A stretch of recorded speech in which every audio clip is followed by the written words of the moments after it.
तो चलिए आज बात करते हैं उस एक छिपे हुए कारण की जिसकी वजह से कुछ कंपनियां सालों साल बाजार पर राज करती हैं जबकि बाकी बस संघर्ष करती रह जाती हैं। ये सब एक बहुत ही पावरफुल कॉन्सेप्ट के इर्द गिर्द घूमता है जिसे कहते हैं डिस्ट्रीब्यूशन मोड।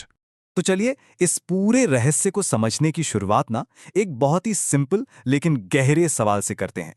जरा सोचिए, दो कंपनियां हैं, दोनों बिल्कुल एक जैसा प्रोडक्ट बना रही हैं। फिर भी ऐसी कौन सी कह सकते हैं एक अदृश्य शक्ति है जो एक को तो आसमान पर पहुंचा देती है और दूसरी दूसरी बस फेल हो जाती है। जवाब प्रोडक्ट में नहीं है, ये कहीं और ही छिपा है।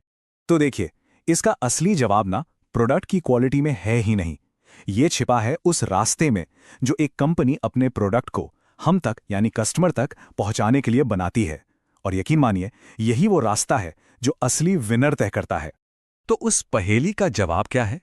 वो है डिस्ट्रीब्यूशन मोड। चलिए अब जरा गहराई से समझते हैं कि ये सुरक्षा कवच आखिर है क्या चीज।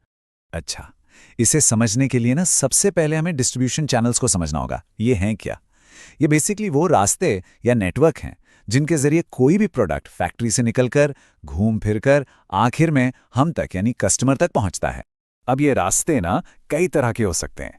जैसे कंपनी सीधे ग्राहकों को बेच सकती है ना?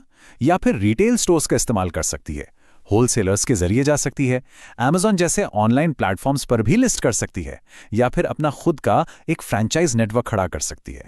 और देखिए, जब कोई कंपनी इन रास्तों पर अपना कंट्रोल मतलब एक ऐसा कंट्रोल बना लेती है जिसे कोई और कॉपी ही ना कर पाए, तो यही नेटवर्क उस कंपनी के लिए एक बहुत ही मजबूत किला बन जाता है, एक सुरक्षा कवच।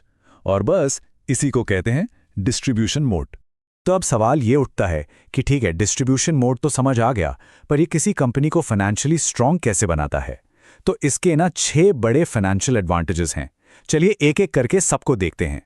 तो सबसे पहला और शायद सबसे बड़ा फायदा वो है रेवेन्यू में स्टेबिलिटी, मतलब कमाई में स्थिरता।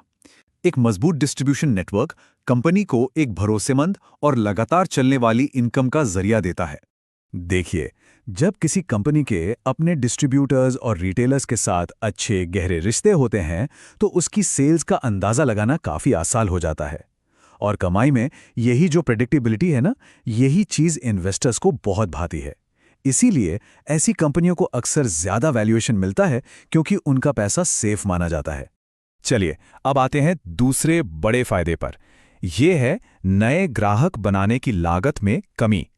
इसे टेक्निकली कहते हैं कस्टमर एक्विजिशन कॉस्ट या शॉर्ट में CAC। अब सोचिए, अगर किसी कंपनी के डिस्ट्रीब्यूटर्स उसे ही प्रायोरिटी देते हैं तो उसे मार्केटिंग पर बहुत ज्यादा पैसा जलाने की जरूरत ही नहीं पड़ती। और खर्च कम होने का सीधा मतलब क्या है? मतलब यह है कि जैसे जैसे सेल्स बढ़ती है, प्रॉफिट उससे भी कहीं ज्यादा तेजी से बढ़ता है। और अब आता है तीसरा और शायद सबसे पावरफुल फायदा। यह है अपनी कीमत खुद तय करने की ताकत, जिसे कहते हैं प्राइसिंग पावर। जब कोई कंपनी, इसका सबसे अच्छा एग्जाम्पल एप्पल है, अपने खुद के स्टोर्स के जरिए डिस्ट्रीब्यूशन को कंट्रोल करती है तो कोई दूसरा उसे डिस्काउंट देने के लिए फोर्स नहीं कर सकता। इससे होता क्या है, कंपनी अपने प्रोडक्ट की सही कीमत और अपना जो ग्रॉस मार्जिन है उसे प्रोटेक्ट कर पाती है। इन 3 के अलावा 3 और बड़े फायदे हैं। चौथा है स्विचिंग कॉस्ट्स, मतलब पार्टनर्स के लिए उस कंपनी को छोड़कर किसी और के पास जाना बहुत मुश्किल और महंगा हो जाता है।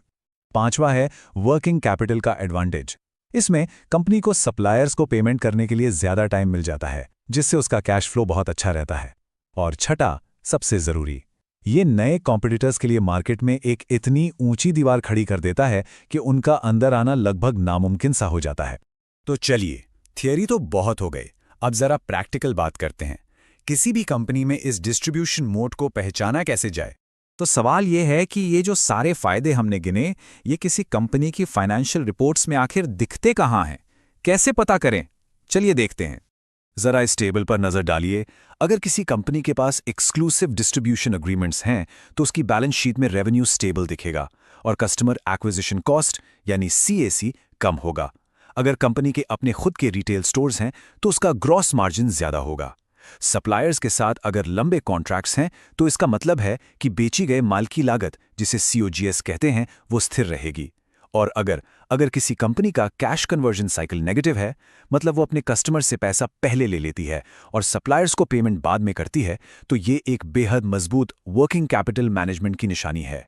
तो अब हम इस पूरी बातचीत के कह सकते हैं कि निचोड़ पर आ गए हैं। आइए, जो सबसे जरूरी बात है उसे एक बार फिर से पक्का कर लेते हैं। जैसा कि ये बात एकदम साफ बताती है, देखिए, आखिर में जीत उसी की होती है जिसका डिस्ट्रीब्यूशन नेटवर्क सबसे बेहतर हो। वही कंपनी ज्यादा मार्केट शेयर पर कब्जा करती है और अपने लगाए हुए पैसे पर सबसे ज्यादा रिटर्न कमाती है, जो कि किसी भी बिजनेस का अल्टीमेट गोल होता है। तो यहां से जो सबसे बड़ी सीख लेकर जानी है वो यही है, अगली बार जब भी किसी कंपनी को एनालाइज करें तो सिर्फ ये मत देखिए कि वो बनाती क्या है, बल्कि ये देखिए कि उसने ग्राहक तक पहुंचने के लिए कौन सा रास्ता बनाया है, किस रास्ते पर उसका कब्जा है। असली कहानी आपको वहीं मिलेगी। तो मैं ये विश्लेषण इसी एक सवाल के साथ खत्म करना चाहूंगा। किसी कंपनी की सफलता की असली चाबी क्या है? उसका प्रोडक्ट या फिर उस प्रोडक्ट को ग्राहक तक पहुंचाने का उसका अपना रास्ता? इस पर सोचिएगा जरूर। तो दोस्तों, आज की ये प्रस्तुति देखने के लिए बहुत बहुत शुक्रिया। हाँ, जाने से पहले नीचे कमेंट्स में जरूर बताइएगा कि अगला विश्लेषण किस स्टॉक या सेक्टर पर देखना चाहेंगे। मैं सारे कमेंट्स पढ़ता हूं। और हाँ, याद रखिएगा, योर एनालाइजर पर हम सिर्फ स्टॉक्स डिस्कस नहीं करते, बल्कि हर फंडामेंटल रेशो को इतनी गहराई से समझाते हैं कि आप खुद एक अच्छे एनालिस्ट बन सकें। तो ऐसी ही डीप लर्निंग और मार्केट इनसाइट्स के लिए चैनल को अभी सब्सक्राइब कर लीजिए और हाँ, वो बेल आइकन दबाना मत भूलिएगा। तो आज के लिए बस इतना ही, बहुत जल्द मिलेंगे। Disclaimer. Educational content only. Not SEBI registered. This is not a buy/sell recommendation. Invest at your own risk.